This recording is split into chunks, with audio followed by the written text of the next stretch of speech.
Representing functions as power series. Some of the early work for representing functions as power series was done by Joseph Fourier, and you can see he was a French mathematician and physicist that lived from 1768 to 1830. He also did a lot of work with series that were then called the Fourier series to represent a wave-like function as a simple combination of sine waves.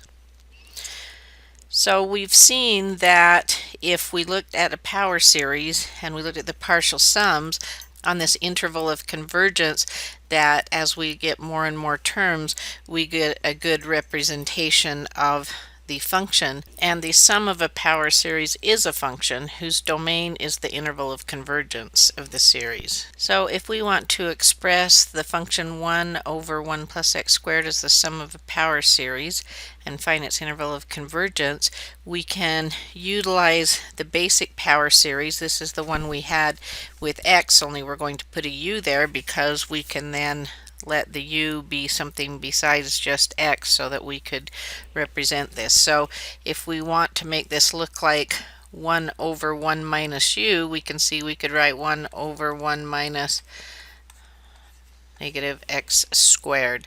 So if our u is negative x squared, we can represent this function. So we're going to have from n equals 0 to infinity of negative x squared to the n, and we could also express this in sort of the more traditional form, so we could put negative 1 to the n, and then we could have our x squared to the n. Now this is a geometric series, and so it will converge whenever the absolute value of negative x squared is less than 1, and so that would be whenever absolute value of x is less than 1.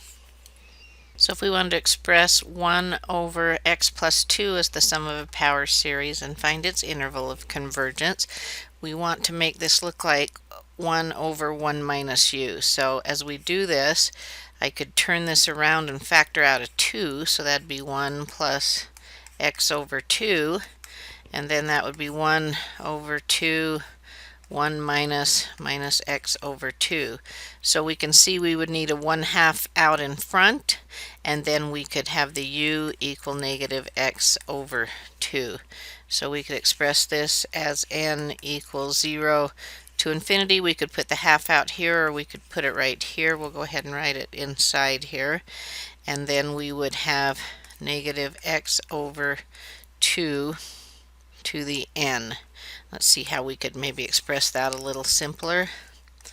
And so we'll take our negative 1 to the n, and then we see that we have this 2 that I could combine with this to the n. So this is going to be x to the n over 2 to the n plus 1. And then determining the convergence, it would need to be when the absolute value of negative x over 2 is less than 1.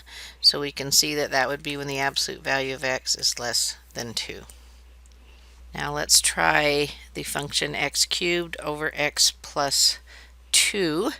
So we could express this as x cubed multiplied by 1 over our 2, or we'll put the 2 out here, and so this was 1 minus x over 2, and so we could express this as n from 0 to infinity the sum, and then I can combine this x cubed with my x to the n, so this would be x to the n plus 3, and we had our negative 1 to the n, and that was over 2 to the n plus 1.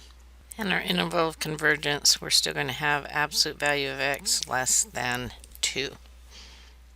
Let's think about differentiation and integration of power series. Because the power series, the terms in the power series are essentially like terms in a polynomial, we could just differentiate term by term. First of all, if we go to differentiate this, we could bring it inside of the sum, and then we could apply it term by term. So this is just going to be a power rule. Power out in front, decrease the power by 1, and we could do that term by term. Similarly with integration, if we want to integrate a power series, we could bring that inside of the summation, and then we could integrate term by term. And I can see I got a little typo here. This should be a +1 because we want one higher power, then we need the reciprocal of that power, and then here is our constant of integration. Couple of things to note.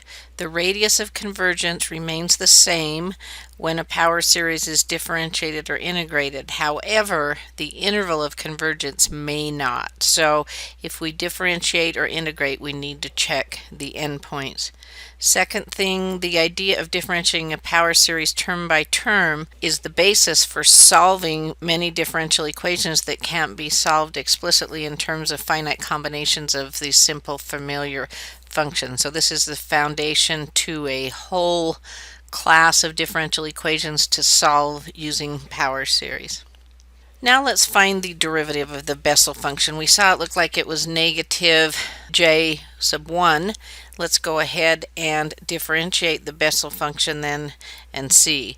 So if we differentiate this, we would have our sum n equals 0 to infinity, -1 to the n. We do power out in front, decrease the power by 1.